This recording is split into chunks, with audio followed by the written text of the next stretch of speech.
Break के बाद चलिए आगे बढ़ते हैं। बड़ी खबर यूपी से नई गाइडलाइन जारी की गई है।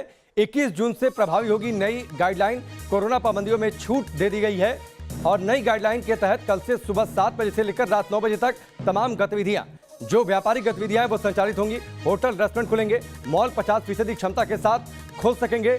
जिन जिलों में, हालांकि एक इसमें शर्त ये लगा दी गई है कि जिन जिलों में 500 से ज्यादा केस हो जाते हैं वहां पर फिर से पाबंदी लागू कर दी जाएगी।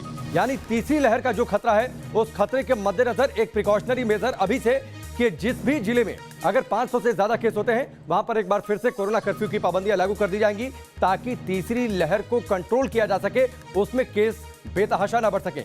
लेकिन नई छूट का भी ऐलान कर दिया गया है। कल सुबह 7 बजे से लेकर रात 9 बजे तक छूट रहेगी। तमाम व्यापारिक गतिविधियां संचालित हो सकेंगी। होटल, रेस्टोरेंट और मॉल ओपन हो सकेंगे 50% क्षमता के साथ। एक रिपोर्ट देखिए।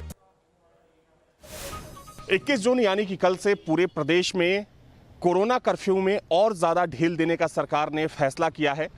इस संबंध में सरकार की तरफ से गाइडलाइन भी जारी हो चुकी है। नई गाइडलाइन के मुताबिक कल यानी कि 21 जून से पूरे प्रदेश में जो तमाम गतिविधियां होंगी वो सुबह 7 से लेकर रात 9 बजे तक चल सकेंगी, जिसमें मुख्य रूप से अगर हम होटल और मॉल्स की बात करें तो सुबह 7 से लेकर रात 9 बजे तक चाहे कोई होटल हो, रेस्टोरेंट हो या फिर कोई मॉल हो, वो खोले जा सकेंगे। हालांकि उनके लिए जो नियम निर्धारित किए गए हैं उसमें साफ तौर पर कहा गया है कि कोविड नियमों का पालन करना पड़ेगा और सिर्फ 50% क्षमता के साथ ही होटल और मॉल्स खोले जाएंगे। इसके अलावा अगर हम दूसरी गतिविधियों की बात करें तो सरकार ने शादियों और दूसरे आयोजनों को लेकर ये साफ किया है कि सिर्फ 50 लोगों को किसी आयोजन में बुलाने की अनुमति होगी। हालांकि अभी शिक्षण संस्थाओं को सरकार ने बंद करने का फैसला किया है।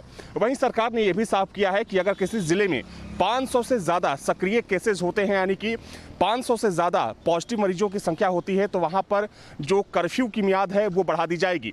हालांकि देखा जाए तो सरकार लोगों से बार बार ये अपील भी कर रही है कि कर्फ्यू में भले ही ढील दी गई है लेकिन लोगों को सचेत रहने की ज़रूरत है।